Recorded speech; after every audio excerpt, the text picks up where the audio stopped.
I sometimes make that mistake of not recording, and that will not be right now. I got it. Okay, cool. So, yeah, what does a self-directed learning space look like every day? Um, it looks a little bit different for each family, right, and for each kid, because there are no like classes or specific curriculum that children are going to have to adhere to. There's no 2 days that are going to be exactly the same. And because it's a diverse student body, right, you might just find that the interests change. One of the things that, happens as we become more familiar with one another is we start to develop interests beyond just what we ourselves are interested in, but kind of like what are the other kids doing? And we start to develop new interests. Beyond that, circumstances might change. Depending on the needs of you and your families, we might have a conversation about which days we're going to be fully operational. Right now, the idea and intention is that half of the week we're going to be in session doing self-directed learning here at this location. And the other half of the week, we'd like to do some kind of a forest school at the farm next door. And that would be like all days outside playing at the farm. And so, again, the idea is there's lots of learning opportunities, but none of it's forced. And everything is kind of within the context of whether or not we're here and we're self-directed, or whether we're at the farm and it's self-directed. We can get into different kinds of things. Rachel has also asked, how many kids are you hoping to have? Yep. And so before I get into that, I just wanted to really quick touch on attendance. Well, I think we would love to have really good attendance, like every day people show up. Things happen. And so part of that is going to be explained in kind of like paperwork, exactly what are you paying for, and how that side of things is going to work. We can give you guys an example of that later on once we determine that there is an interest and you're serious about signing up for this. However, one of the things I really liked in some of the self-directed spaces I went to was like variable like check-ins in the morning. So I think if you're here between any time like 9 and 11, that's totally reasonable. There isn't such a rush to get here exactly at 9 o'clock or exactly at 8:30. Whatever you guys need, you can also tell us. And that's what this is about. This is also a space for you guys to tell us what your needs are so that we can take notes and we can understand what it is that your families need. The question that Rachel asked additionally about how many kids am I hoping to have in this program? I think the big reach is for 10 to 12 kids. That would be really awesome if we could get 10 to 12 kids. If we start off with 4 to 5 kids, I think that's also okay. The main thing that we want to do is make a space where kids feel comfortable, happy, and empowered. Like they have all of the tools, resources, and support that they need to like be joyful and to want to come back. Melissa asked a question once in one of our classes, which was, what's your favorite space?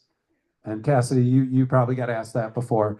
What's your favorite space? And when she asked our class of like 30 people, nobody said school, right? They had a lot of places that were their favorite spaces, but nobody said school, except maybe, right, Melissa's own children, right, Cassidy.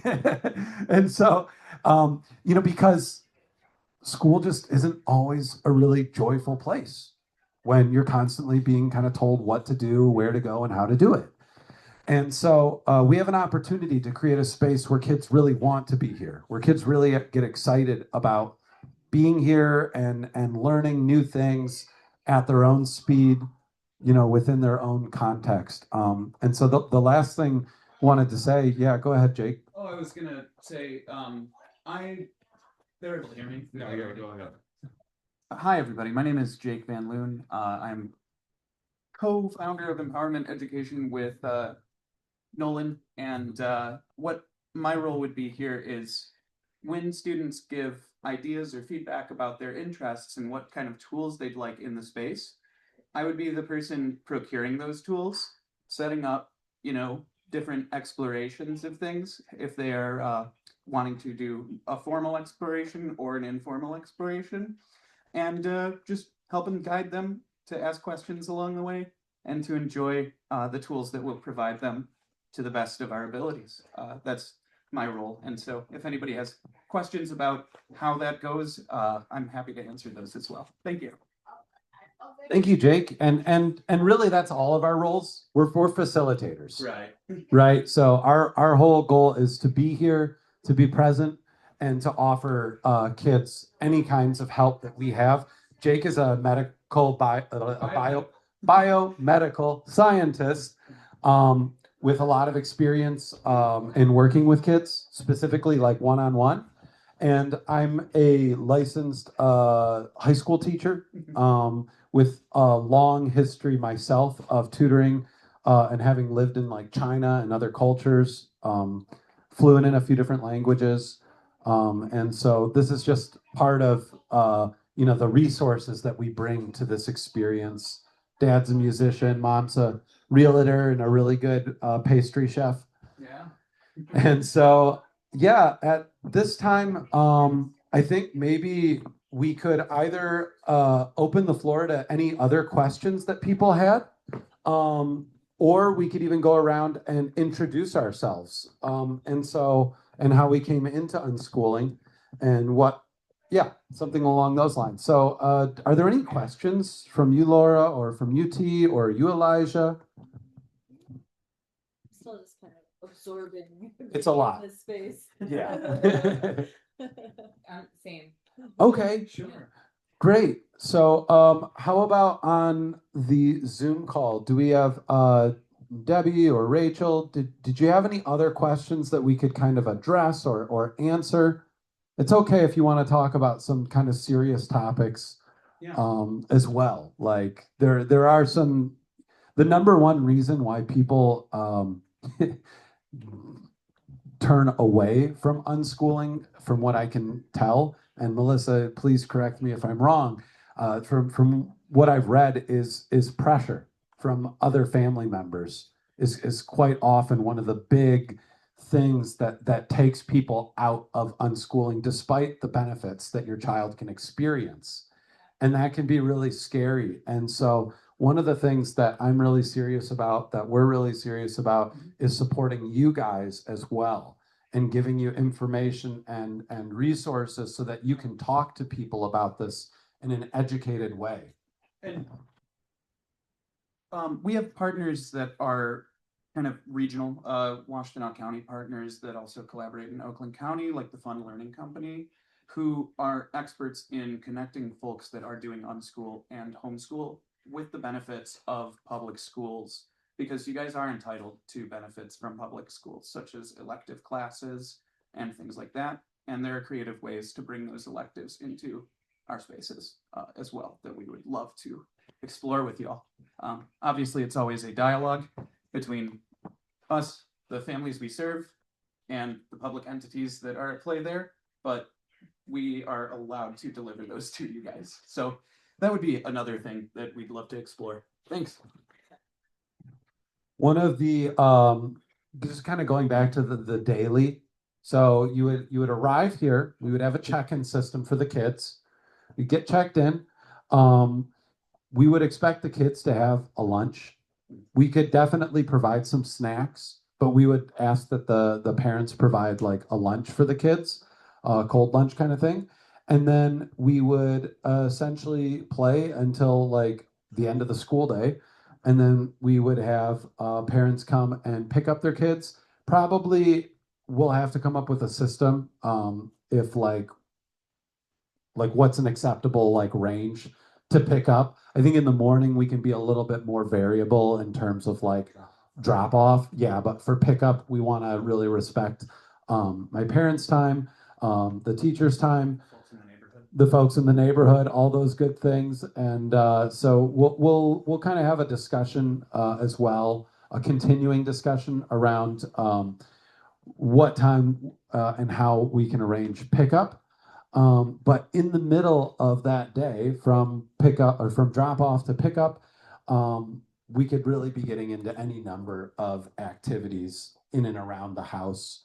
One of the things I was most impressed with at Tallgrass in Illinois is, the responsibility and the, independence of some of the kids to really leave the space and go explore outside within like the reason of we're experienced, we've done it, we've talked to somebody, we know what it is, and they're free to do so. I'd like that same kind of a situation here for our kids. We want to have a trusting environment where the kids can really enjoy themselves. And so it's not as it's not more complicated than that, I guess. I think that's about it, right? Yeah. I mean, there are people in the community that do things like run a bakery. There are people in the community that there are people that are doing jobs that are in the community that make the community. And we want students to have some degrees of freedom in terms of exploring that, seeing what that is, and even asking questions to people in the community that are doing jobs. Like there's a butcher down the street. How do you do that? How do you run this butcher shop every day? What are some things you have to look out for? How do you meet people that supply these things? Those sorts of questions that really open up the world of, maybe you could call it entrepreneurship, or maybe you could just call it, community relations. So we'd love to also take field trips and then slowly kind of back off of the supervision when kids start to feel more comfortable about going off on their own to those spaces, and making sure that there's always safe supervision and communication between people in the community and ourselves. So yeah, that's a really big goal for us. Yeah. It'll happen over time. Yeah. What do you think, Laura? I think it's great. I mean, Yeah, if you don't mind. Yeah, I think it all sounds really great. I don't necessarily have the language to support what I think about it, because I have my kids are 5 and 3, so I'm only just starting to explore, right? But I do just really appreciate being able to trying my best to take my hands off as much as I can for them to learn in the way that you guys are wanting to support. So Awesome. I really appreciate it. Yeah. Yeah. Thank you so much. And as far as that's concerned, I think that there is really a time and a place for guided support. I think as a parent, right, we want to be able to kind of show our kids hey, this is the right way to do things. There's a context that we should apply to this situation.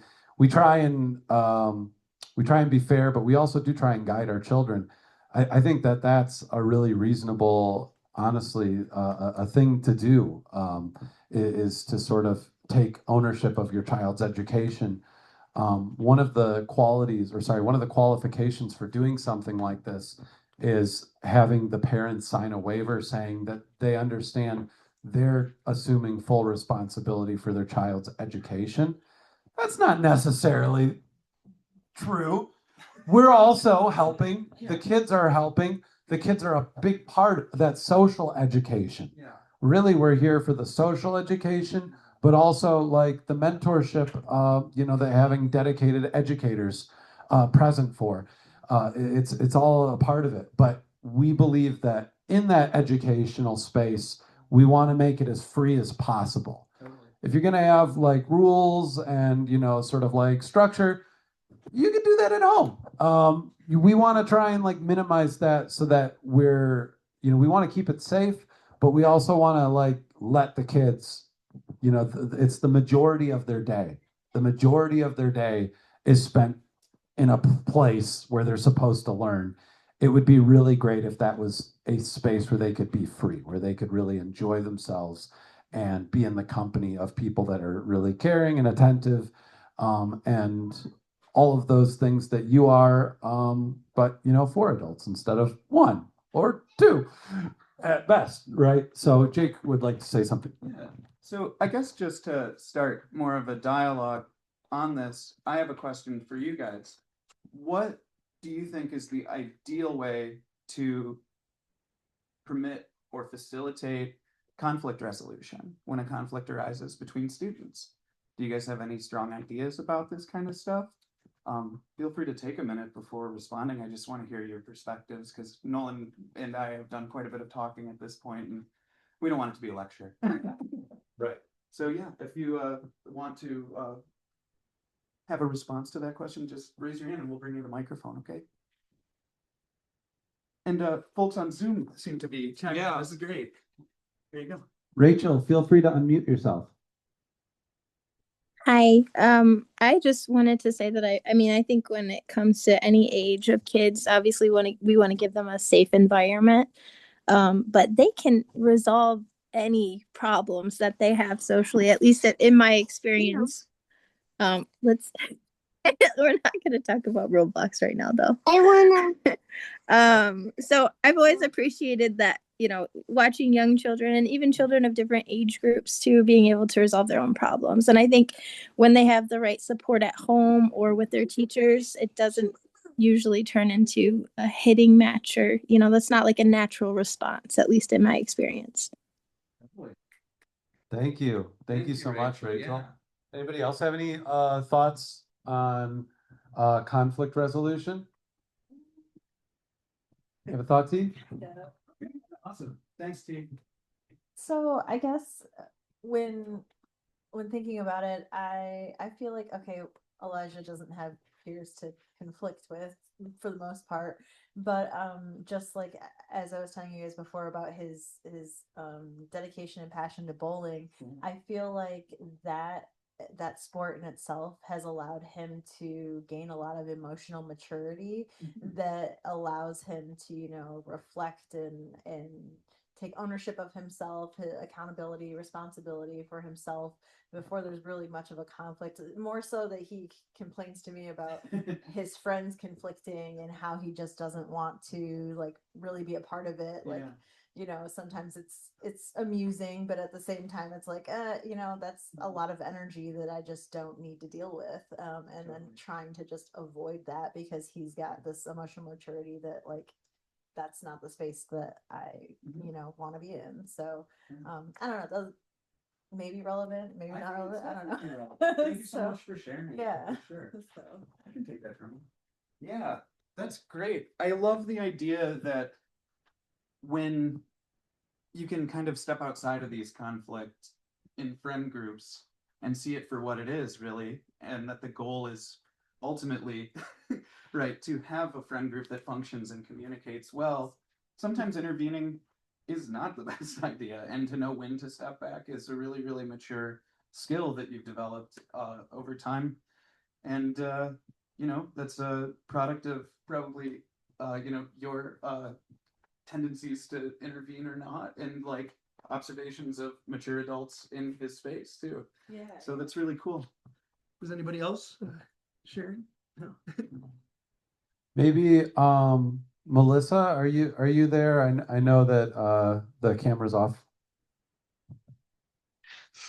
Yeah, Melissa, we were just chilling.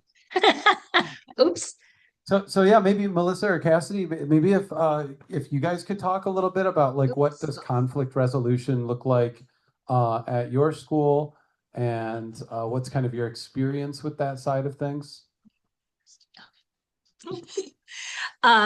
Well, we adopted the Sudbury model, and when we started our school, and it's gotten changes and tweaks over time, but we have 35 students at our school. And so we have a little bit more formalized mechanism. We've also done unschooling groups. We did one out of our home. We did one where we rotated homes and met in parks when the weather was good. So we've done a lot of different, ways, alternatives.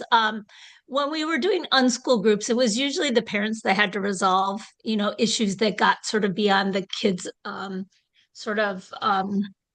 don't know, experience with handling the conflicts.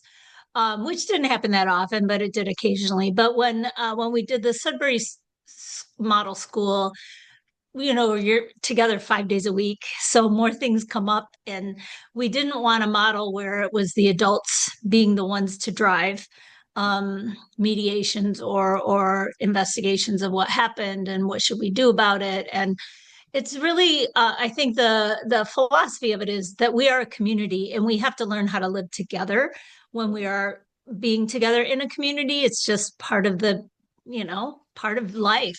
And so we have the system we came up with was, if somebody does something that you feel is against the norms of the community, you can write it down, and then a group of the students, mixed age group of the students with one staff member, will meet and kind of go through what happened, ask people what they saw, and try to get the bottom of it to, just figure out, did somebody really um, uh, kind of go beyond or um, do something that kind of put their status with the community at risk in a way, or losing the trust of the community. And then we come up with some sort of a kind of remediation action or whatever, where the focus is to kind of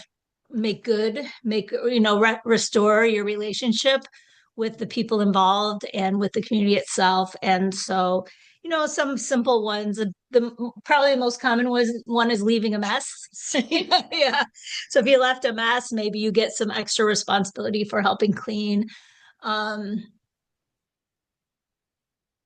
Sometimes there are more serious consequences, but it's a different environment. It's a different environment than a home environment where you kind of naturally have a little more oversight as to what is going on. But in the school, where you want kids to have that, you know, independence and, space of their own sort of, then we want to give them some sort of tools if there is a conflict and you can't resolve it. Here's some things you can do, and then it can lead to mediation, or it can just lead to, coming up with a way to restore your relationship with the community. So we call that restoration committee. Some schools call it the judicial committee, and everybody gets a turn on it, so they understand justice from multiple sides, not just their own, whether they were wronged or whether somebody's accusing them of something, or they're a bystander. That all gives them a real sense of, like, how do we navigate exercising good judgment and respecting others and being fair to everyone. So I guess that's what I would say. How about you? Yeah, I think that was a great explanation. From a student perspective, and again, this is really like a Sudbury, direct democracy kind of lens in a school setting. But I think, to my mom's point about, like, you've done all the roles. You've written a complaint against somebody has written a complaint against you, and you've been on the committee. And I think that because it's so matter of fact and equal in that way, you really learn to discuss with all different ages and backgrounds, like, what is fair, what is reasonable, and not personal. And yeah, not personal. I'm somebody that's very, like, letter of the law kind of person, like, well, they need to be punished, whatever. But then being on a committee with other people that kind of reel me in, right? Like, I don't know. This is only their second time doing this year, and it's end of the year. I think we can cut them some slack. So you really learn, I think, how to work with others. And even, okay. I was going to say how you would compare it to, like, an unschool group. Yeah. I mean, there's not that same system. And I do think parents, if they are present in the space, are automatically kind of holding more authority. Kids are gonna naturally go to them, because I think it's just like kind of our society and culture, go to the adult to have them resolve.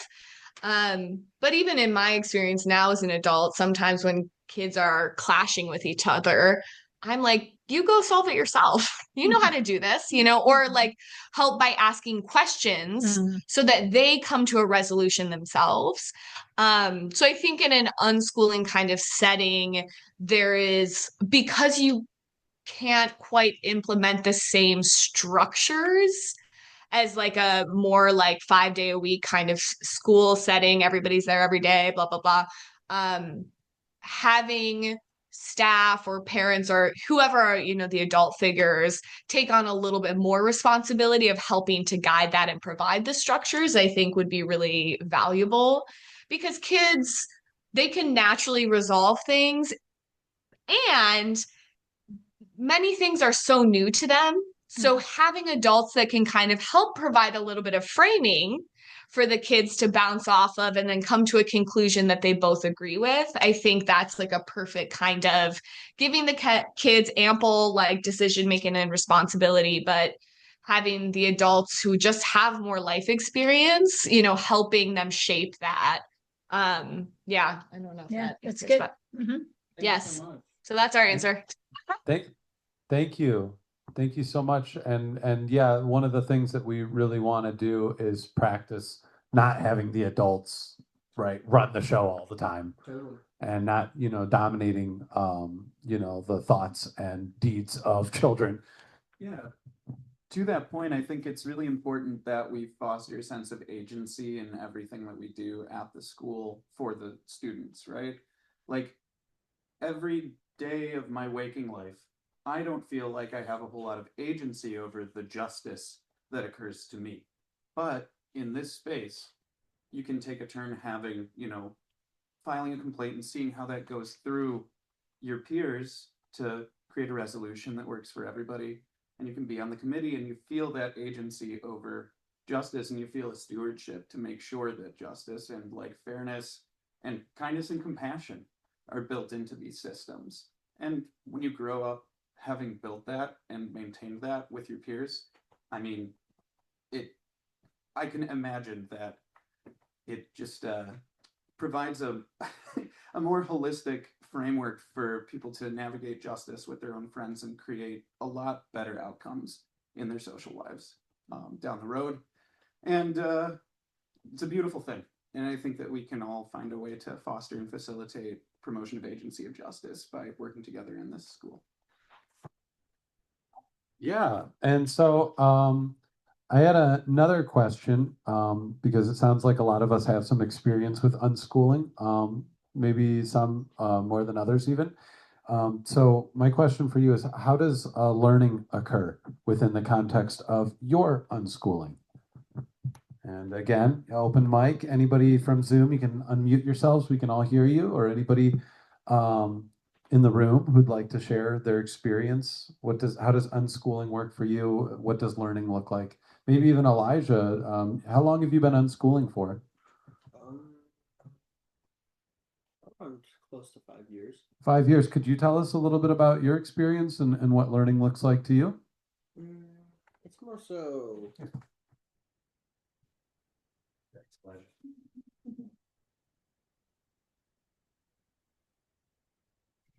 That's okay. You can share with me if you want. I can kind of translate.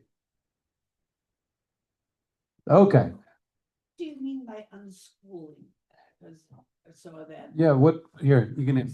I was just Sorry, curious. everybody.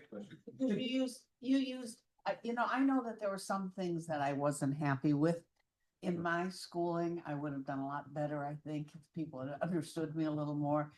But that didn't happen. Yeah, but unschooling, that's a phrase. This is the first time I've heard that. So I was just asking you. I know what you had said to me once, that every child learns different. And we don't have one, we should never assume everybody learns the same way. There's one way to teach, by memorization. I hated that. I hated having to memorize dates.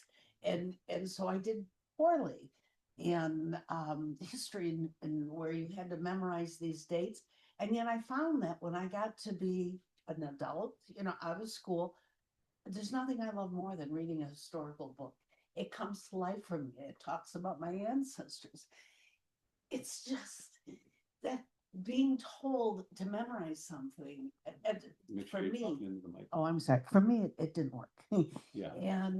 And yeah, I talked to you a little bit about my first grade experience, and it goes back that far, yes. And I remember my mother saying, just once, I want to go 1 week without, because they were Catholic. 1 week without what? 1 week without some nun calling me to the convent to talk about one of your brothers. She said it like that. They didn't understand them. Right. And I think the biggest crime we can do is not understand the kids, the teachers not understanding, not working with the kids instead of kind of against them.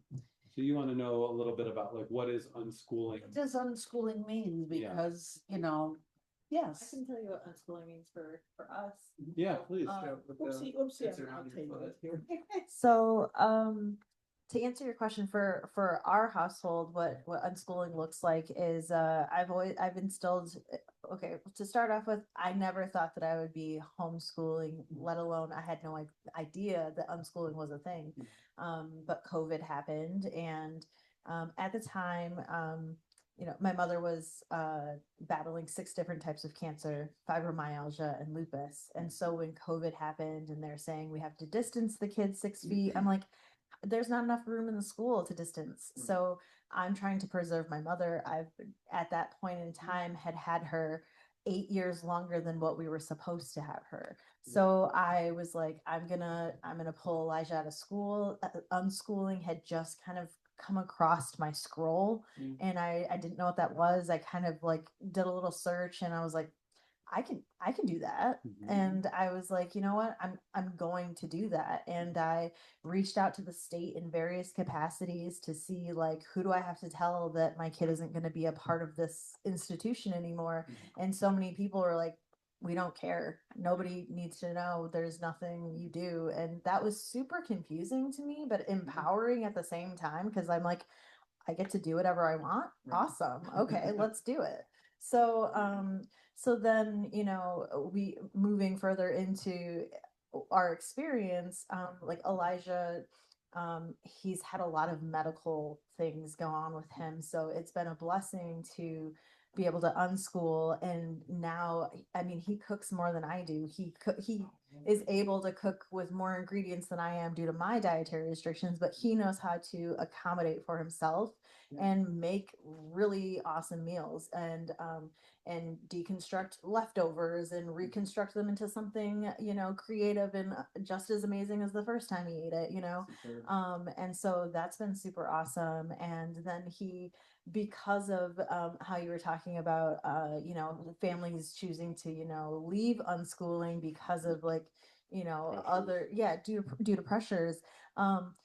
That's where I was like, I'm so tired of people telling me that my kid, oh, he needs to go back to school because he's not getting socialization. And I'm like, what are you talking about? I work in the skydiving community. So since Elijah was 2 years old, he'd been running around airports with people, babies to people over 100 years old, and from various countries. My kid is very well socialized, but they don't understand the lives that we live. And I was like, all right, you know what? I get what they're saying. And I do want my kid to have more peer support or like community involvement. So what I did is this is where our bowling journey started, is I was like, I grew up, on a youth league, but hey, there's an adult youth league, and I want to better know my kid and how he, sees things and functions and whatnot.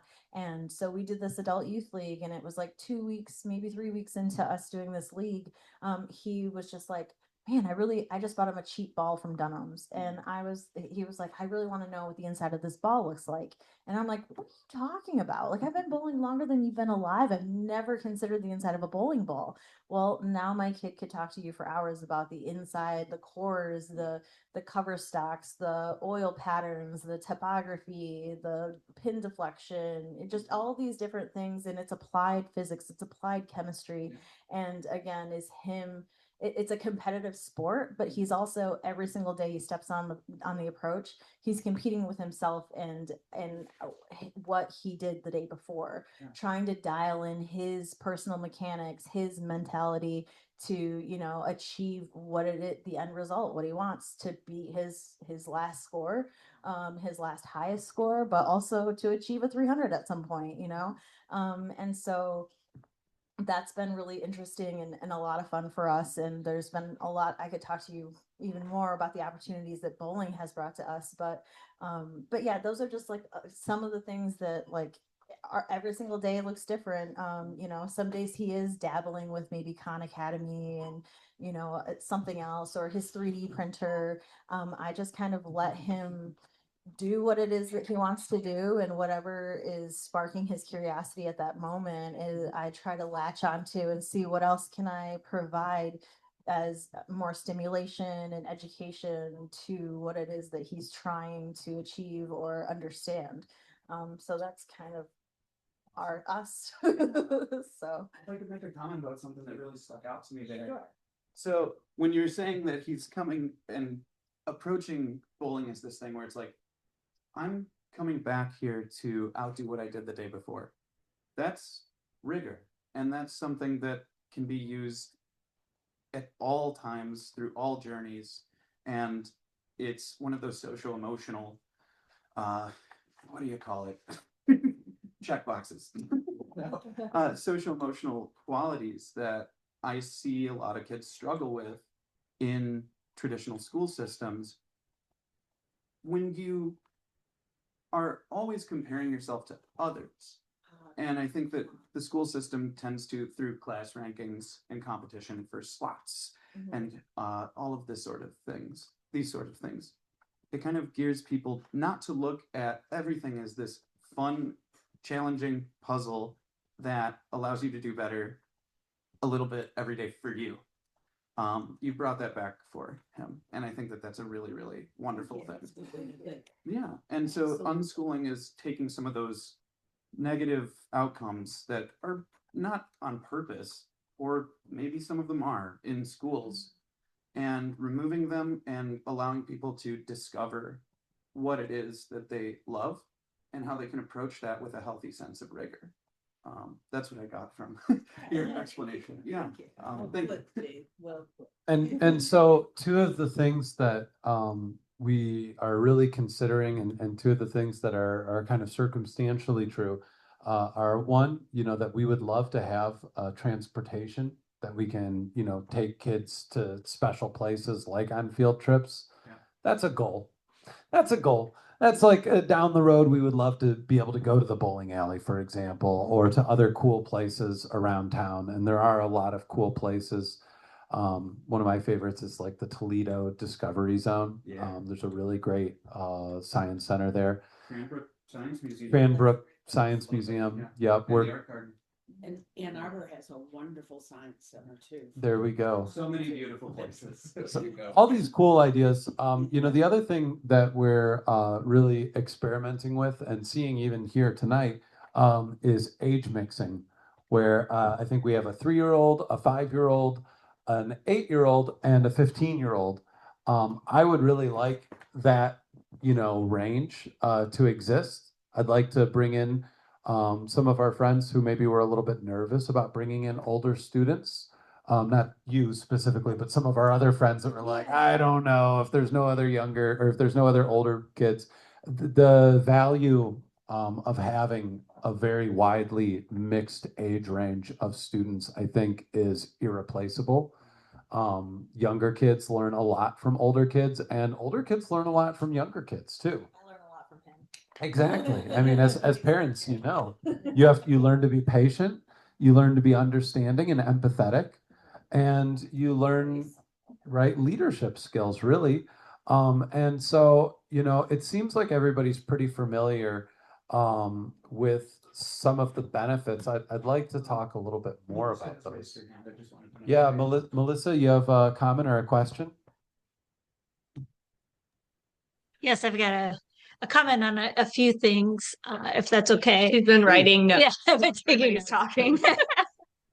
I think When I think of self-directed education, whether it's unschooling or some sort of center or it's a full-blown school, um, I do think the socialization aspect of it, where it's you have peers, you have older and younger, and you have sort of some independence in that opportunity to age mix, um, is um, is very empowering, I think, to young people.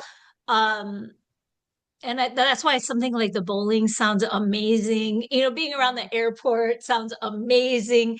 I think it's that kind of freedom to socialize that is really beneficial. I do think, and I think the research I've seen so far at least kind of bears out that and my own experience with both my children is as the kids got older, so we had a Sudbury school when they were young. It moved and ultimately closed. So we did unschooling for quite a few years. And that as they grew to like adolescent age, they really wanted a lot more peer time. And maybe Cassie, you can talk about that because I think when we had the Sudbury school, but there weren't too many kids your age, that was a little tough. But the benefits of age mixing without doubt are huge. But I think that the key drive in self-directed learning is that it's about trusting the children's own biological drive to learn and to master the world. And they do it in a lot of different ways. So that's, I think, sometimes a hard thing for parents or other adults is they want sort of reassurances. Oh, look, scope and sequence. They covered this, this, and this.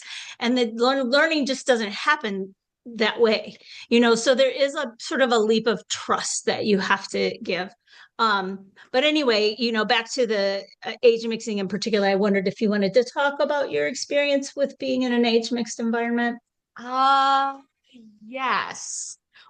Like you can think about it as your life as an adult, right? Like your workplace, there are people that are senior to you, junior to you. Maybe that isn't even, there's no correlation to their age, but same kind of aspect, right? Like there are people around you that have experience that you do not have. And so you can learn from them. And same with like, I have experience that somebody else might not have yet, and I can share my experience with them and I can teach them. I don't know about how you all feel, but like I personally feel very like satisfied and fulfilled when I can give advice to a friend about like a breakup that I had or, a work situation that was so painful for me. But then I get to share, what I learned from it with somebody else. That's more like my adult framing, but to, kind of explain, I think like as a older kid, you get a lot of confidence that you actually really know a lot. You have mastered a lot around you and you can share that with other people. You can model that. I think that is the benefit of being an older student in like age mixing. And then as a younger student, you're learning from peers that like just mastered the thing, not an adult that like has not even thought about mastering that skill for 20, 30, 40 years. It's very different. And, but I will say, like, to my mom's point, when I was around high school age, it was a lot more challenging. There were because we were a small community, age mixed. Some years I had friends at the school that I was really close to. Other years I was like, oh my gosh, like, I am like, these are not my people. I like being in community with them, but like, I'm not going to hang out with them on the weekends. But because I had like the flexibility, I started classes at community college when I was 14, and I went part-time to the local high school, just taking classes I was interested in. And so I had like, did Second City classes. Yeah, I did improv classes and theater. So there were lots of other ways that I was like, trying to get maybe like interest areas that I was really into or academic things I really wanted and the social aspect. But one thing that I was always really like was kind of startling to me throughout high school is like just yeah, how much in many cases my peers were like very against authorities and adults. Whereas like I saw adults as like friends and allies and mentors, and they saw adults as like authority figures and people you couldn't trust. So anyway, I could say at a the lot more, but I'll schools. just stop there. Yeah, in Right. traditional schools, yeah. Right. And I think even in the case of like accessing resources like community college or Second City, the improv classes, I think that your mom and people at the school had helped you find those resources, right? Yeah, totally. Right. So the idea is, again, whatever your interests are, the facilitators are here to kind of make those connections and sort of like connect you to the resources you need to flourish. The kids need to flourish. And that'd be part of the discussions that we can have in the mornings, when we have morning meetings. We want the space to also be open to you guys, the parents, as well as the kids, so that if you say, hey, is it okay if I like hung out and kind of observed? I think that that's very reasonable, and we can accommodate that. There's never a reason you shouldn't be able to see the space. Right. We are kind of closing in on 7 o'clock, and so out of respect for everybody who drove a ways to get out here, or is engaged in other activities tonight, wanted to really make sure that there was an opportunity to ask any other questions. Do any of the kids have questions?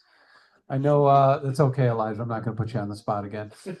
All good. Lou, do you guys have any questions upstairs? I think they're in the bedroom. He says no, he's just excited. I said you can play Roblox at school, and he freaked out. He was like, that's the best. I know some people mentioned about electronics, and electronics are sensitive in regard to, there's a lot of like schools banning cell phones and personal devices. And there's a lot of concern around sort of like isolating aspects of electronic devices. But I want to be very clear, that we're electronic device friendly. I think that we see the purpose and the value that these devices can bring. And we believe in the child's self-regulatory capacity, that the kids can identify if somebody has a problematic relationship with some of these electronic devices, and we hope to establish a community where people can kind of speak openly and say, hey, it seems great that we have TVs, but like nobody wants to play outside, and I really want to play outside. And then we can have a conversation about it. And the kids can, if there's going to be limitations on those kinds of things, I'd like for the kids to be the ones that initiate those kinds of limitations, instead of the adults sort of knowing better and placing those restrictions. We have some restrictions. There's closets and medicine and things that the kids generally can't go into. Like I mentioned during the tour, we have certain guidelines. We'd prefer if people weren't jumping on the furniture, to whatever extent we can actually make that a rule. An amount of like respect for the place, respect for the Here. materials. Yeah. Just like instilling a sense of respect for the place, a sense of respect for ourselves, and a sense of respect for each other. Yeah, like if we're breaking stuff, it's probably a conversation that needs to happen. If we're tracking mud into the house all willy-nilly, probably a conversation that needs to happen. But it's a conversation and not a false consequence, right? Like a manufactured consequence.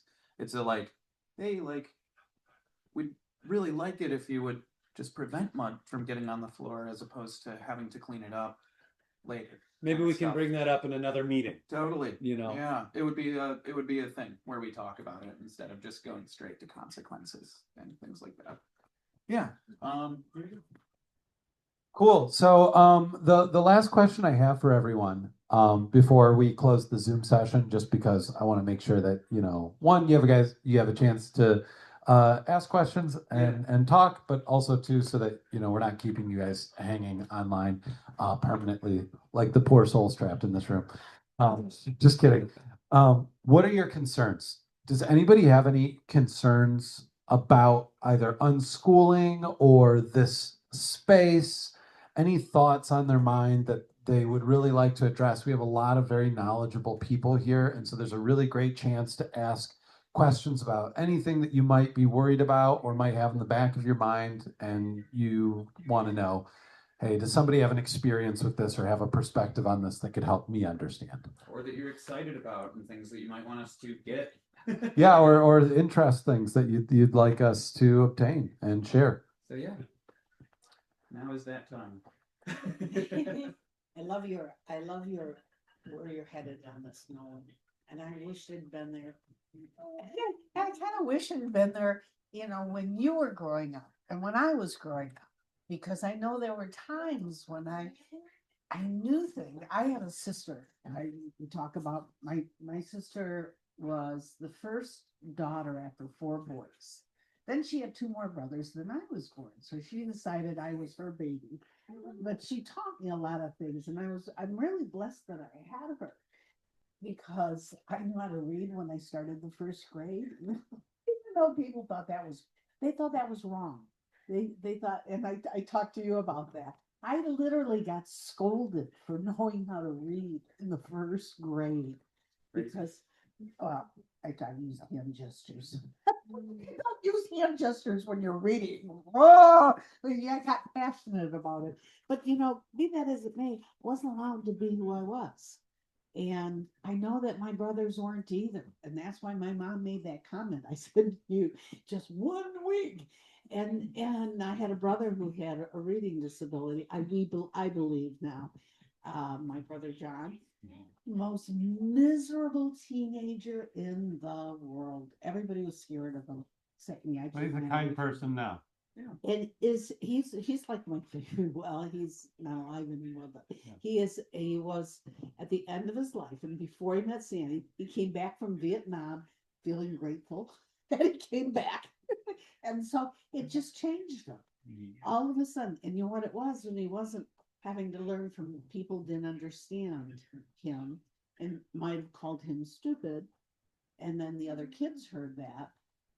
And I know there was a reason why he was such a miserable teenager and was thrown out of a private school where he could go to the shop, my mother was told. He'd take subjects like shop. Yeah. Which, by the way, he did excel at. He did get an A, and that was my mother's report card that she saved. She saved 1 token from each one of us. That was my brother John's report card with the A in shop.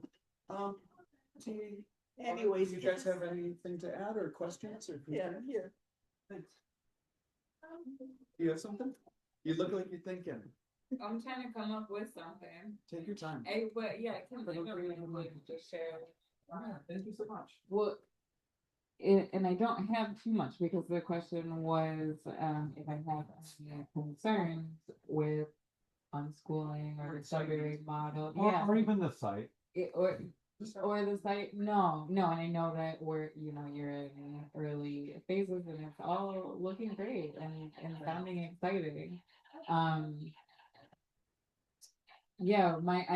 excited about just unschooling in general, right? I've been only reading about it for maybe a year or so and trying to shift gears with my kids, and I've already seen some great changes, like with the conflict resolution, me not being the person in charge is amazing. Yeah. Huge. It really is. So every time that I learn a little bit more about all this, I'm excited. I like it. I'm so happy to hear that. Yeah. Do you have any closing remarks or questions? We'll talk about that. Don't worry. No? All set? I think it's time. Okay, guys. So at least on Zoom, we're going to go ahead and part here. If you guys had any questions or comments, you're welcome to make those. We can hear you. Yeah. More roadblocks. Thank you go ahead, for all everyone's information. All right. Bye-bye. Thanks for having us. Thanks for coming. Thanks, everybody. We'll talk soon. Okay. Have a great time, guys. All right. Bye. Bye. Thanks again. Thanks for joining, Rachel, Justin, Morgan. Bye, tell guys. you. Bye. Thank you. I want to tell you something first. Oh, okay. So- Go ahead. We only play Roblox. What is it? It's 5 Roblox o'clock. with. Well, yeah, he knows, baby. He knows. We'll talk to them later. We'll talk to them I like soon, to- okay? I like to build my Hey. own games in Roblox. We have so much fun. We'd He like makes to- his own servers. Oh my gosh. Oh my! Yeah? I never did that before. I only play. Oh my the- gosh, maybe we have something new and exciting to explore together. I hope Yes. you have a great night. It was good to meet you. Yes. After, Good to Bye, meet you guys. too. Thank you. Talk to Bye. you soon. after a while. Bye bye. Good training.